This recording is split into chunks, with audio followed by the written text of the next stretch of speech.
one. Who wants to learn about another super duty cool plant? This plant, just its name is cool. Monstera Deliciosa. Let's dissect that name a little bit. Monstera, what does that mean? That means it's a monster. Deliciosa, what does that mean? That means it's delicious. That's like an oxymoron, right? Who knows a monster that's delicious? I've never met a monster that's delicious. But this one is. And let me show you why. Okay, it's also called the Swiss cheese plant. The reason it's called the Swiss cheese plant is it has all these cuts in its foliage, and when the leaves get bigger, they even make holes, natural holes in the foliage, right? Like little eyeballs there. That's totally natural on the plant. And then you'll also see how this plant will actually climb things. It's native to the rainforest of Mexico, and it is an aroid. There's a whole family of plants called aroids, and a lot of them are climbers. And they basically climb all the way up into these trees to get to the light. And that's their whole existence. And so they have these adaptations of how they do it with, what enables them to do it with. And one of the things that enables them to do it with are these long tendril ropes that come hanging out of the tree. This rope emanates all the way up there, and it hangs down like a Tarzan swing.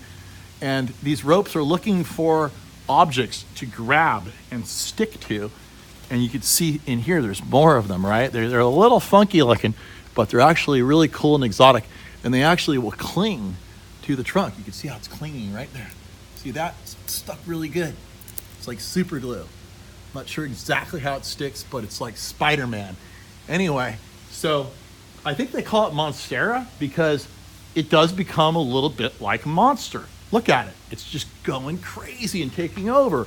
And it's a wonderful plant for vertical gardens. Like here we have a sunken garden in this beautiful space, and we have a wall that is a really big wall that would be a little bit harsh to look at if it were naked and staring at you, but with some greenery on it, it would be wonderful. However, we only have 18 inches of planter space down here at the bottom. What do? You plant a bunch of Monstera Deliciosa to grow up, grab the wall, get up high into the trees, and provide this beautiful, lush experience. Now, that's why they call it Monstera, because it's monstrous. It goes crazy like a monster. Why do they call it Deliciosa? I wish I had a better example of a fruit, but up here in this tree, if I can zoom in just enough to see it, it's in there, trust me. There's a fruit way up there that's all dried up, but it's actually really delicious, and it tastes really good.